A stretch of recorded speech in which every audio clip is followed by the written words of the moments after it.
Assalamualaikum warahmatullahi wabarakatuh. Perkenalkan, nama saya Nur Hikmah dengan NIM 203200236 dari Prodi Manajemen Pendidikan Islam kelas 5D.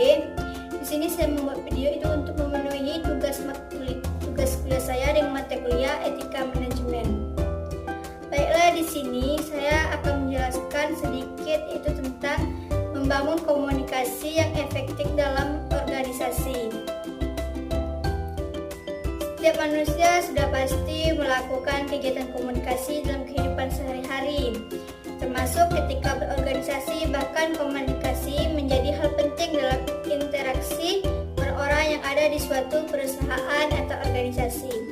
Dan komunikasi yang baik dan efektif, tujuan akan lebih mungkin tercapai. Berikut cara membangun komunikasi yang efektif dalam organisasi, yaitu komunikasi yang efektif bukan hanya sekedar berbicara antara satu orang dengan orang lainnya. Lebih dari itu, komunikasi ini menjadi proses pertukaran pemikiran, informasi, pengetahuan, dan ide.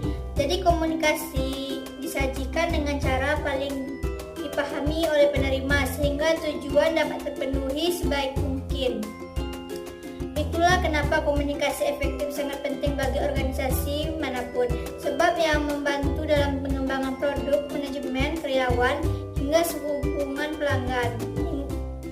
Bahkan komunikasi yang efektif bisa membantu pada hampir setiap aspek operasi bisnis perusahaan. Dan cara menciptakan komunikasi yang efektif dalam organisasi yaitu: pertama, lakukan komunikasi langsung. Perkembangan teknologi yang begitu pesat memang dapat memudahkan manusia dalam komunikasi, lantaran sudah ada banyak media online yang bisa dimanfaatkan untuk menghubungkan antara orang satu dengan orang lainnya tanpa perlu bertemu secara langsung. Sehingga teknologi seperti itu tentunya sangat memudahkan masyarakat dalam bekerja.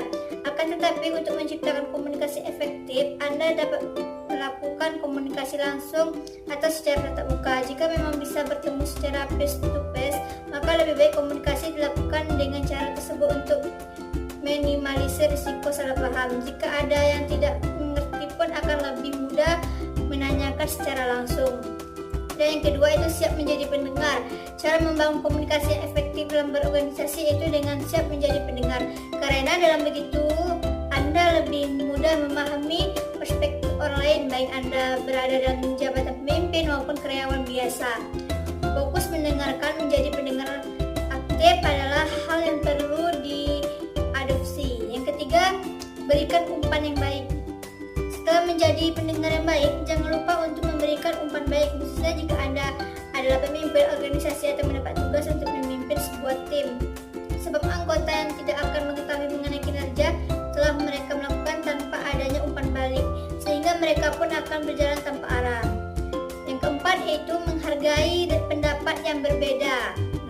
Setiap insan manusia adalah pribadi yang unik dengan karakter berbeda-beda, sehingga cara membangun komunikasi yang efektif dalam organisasi adalah dengan menghargai pendapat lawan bicara. Pasal pendapat Anda ada kalanya akan berbeda dengan orang lain, dan ini adalah hal yang lumrah. Yang penting adalah bagaimana agar perbedaan ini tidak sampai menimbulkan konflik atau perselisihan. Dan yang kelima itu bersikap friendly. Nah, siapa yang tidak suka jika mendapatkan sikap ramah dan bersahabat dari orang lain? Tentu siapapun menyukainya, sehingga Anda perlu mengadopsi sikap tersebut untuk menciptakan komunikasi yang efektif.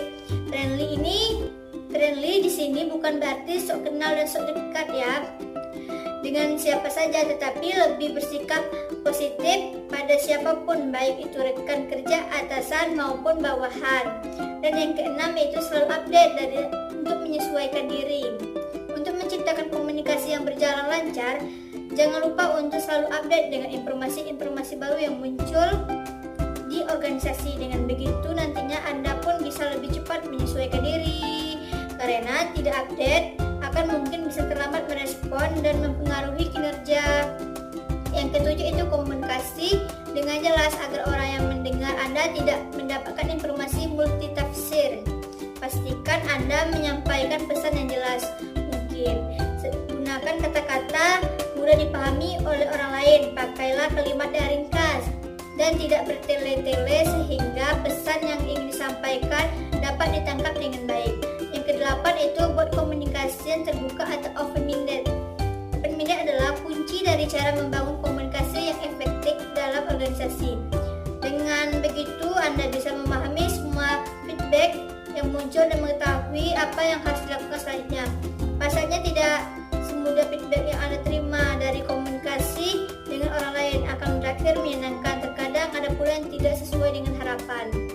Baiklah, mungkin cukup sekian dapat saya sampaikan. Lebih dan kurangnya saya mohon maaf, dan saya akhiri dengan wassalamualaikum warahmatullahi wabarakatuh.